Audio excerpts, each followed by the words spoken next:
friends, Jaime Kalman Chipko here with a little Jaime magic for you. So one of the things that I love to do is practice seeing things differently. And the reason why I like to practice seeing things differently is because I really keep noticing that everything is an inside job. Everything comes down to the way I am willing to see the things in my life and what I'm making them mean, how I'm processing and internalizing them, and then, how I'm responding and reacting to them. So one of the things that I think we're seeing in our life right now with the ongoing pandemic, for example, is that there's constant change. Things are changing constantly. They're moving back and forth, and it's been up and down, and there's all of this like inconsistency and unpredictability that's just woven throughout it.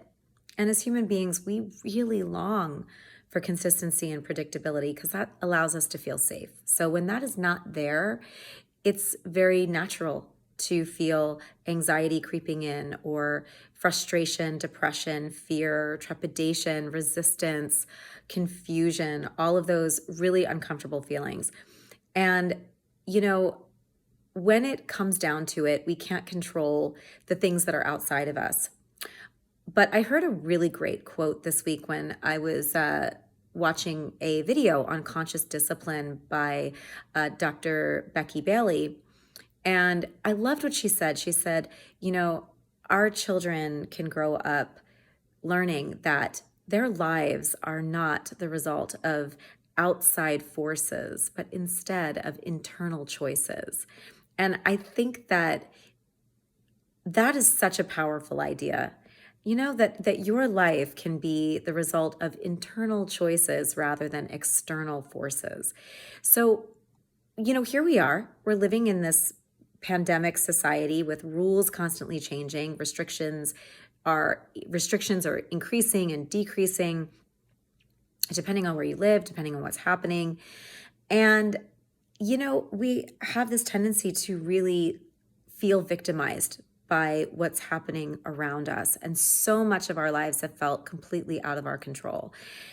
But there are some things that are within your control. And remember, the antidote to anxiety is to, have some control, right? So there are things that you can do, plans that you can make that can really help you to emotionally self-regulate during this time where things just really feel kind of unregulated, right?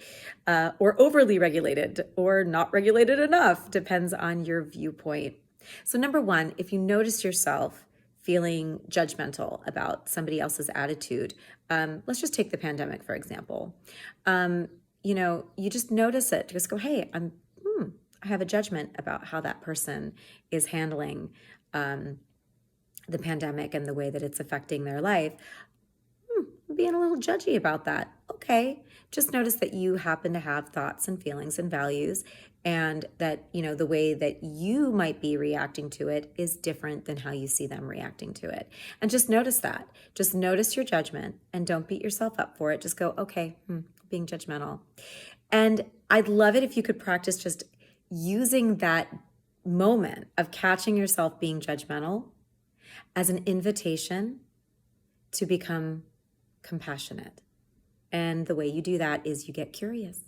You get curious. You go, I wonder why that person's reacting that way. Like, I wonder why that person doesn't want to wear a mask, or I wonder why that person wants to wear a mask, rather than, God, that person's wearing a mask. What's wrong with them? Or why aren't they wearing their mask? What's wrong with them? Right? Things are changing, and not everybody is going to be comfortable with these changes. It's going to take some people time. And there's a lot of circumstances that people are living with that we know nothing about. So who are we to judge, right? So you may not agree with other people's choices, but notice your own judgment and use it as the gateway to compassion. Say, I wonder if there's something that they are thinking, feeling, or experiencing that I could be compassionate towards.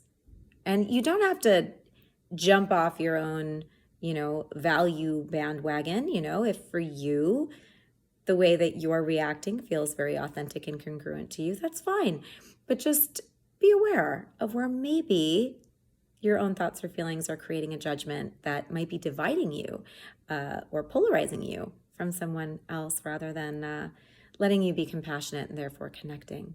So that is one thought. The other thought that I wanted to share with you is an area that we do have control is in how we respond to the conditions in our life. So emotional self-regulation is a marvelous way to exert some self-control here.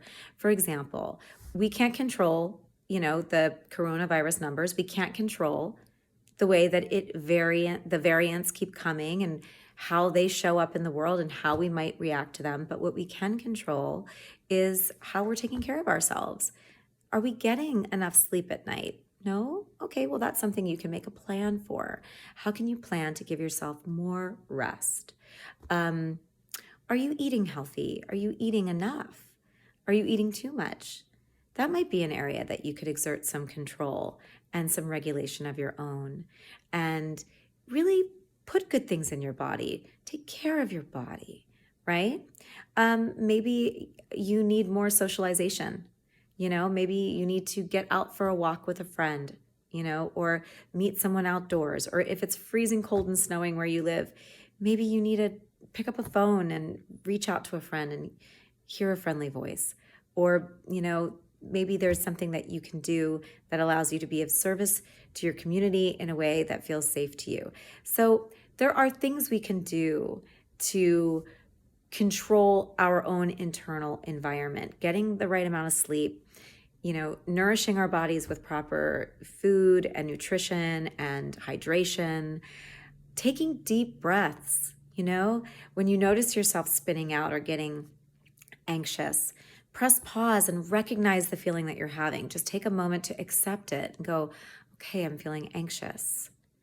And say yes to it. Say, yes, I'm feeling anxious. And that's okay. And then maybe investigate into it. Take a look at it and ask yourself, what is this anxiety trying to do for me? What does it want me to know? Is there anything that I can gain information-wise from this feeling that's useful, right? And then do what you need to do to take care of yourself. Either, press pause on, the project you're working on and just stretch your body for 3 to 5 minutes and then come back to work. Or maybe it's, you've been with the kids all day and you're completely burnt out and you just need to ask your partner or a friend to just watch them for 30 minutes so you can go for a walk around your block and come back. Think about ways that you might need to reach out and ask for support. Right? So the concept I was just sharing with you comes from a fabulous meditation teacher named Tara Brach, and she teaches an acronym. It's called RAIN, and that acronym is RAIN. It's recognize, accept, investigate, nurture. So recognize the feeling that you're having, accept that it's there, with as little judgment as possible. I know that's hard. And then inquire into it, investigate why that emotion is there. And remember, every negative emotion that you feel has a positive intention behind it. It is trying to help you. Everything is really love in disguise. Everything is an opportunity for connection, compassion, a deeper understanding, if you will allow it to be. So let's take a look around our world today, and rather than reacting to the changes that keep coming, give yourself a moment to choose your responses and to create your own plan for self-regulation of your emotional body and your physical body. Okay, so that's just a way that you can kind of spin your power back if you're starting to feel victimized by the changing restrictions or regulations that are happening around you. You're not a victim. Okay, so we are at choice in terms of how we respond to our lives. We get to choose our own attitudes, and that's a powerful thing. So I am wishing you an amazing day, great health, and I just really encourage you to practice how you can listen to yourself, listen to others, and be masterful at attempting to understand. They say sometimes it's better to understand than to be understood. Sit with that. Have a great day, and I'll see you soon.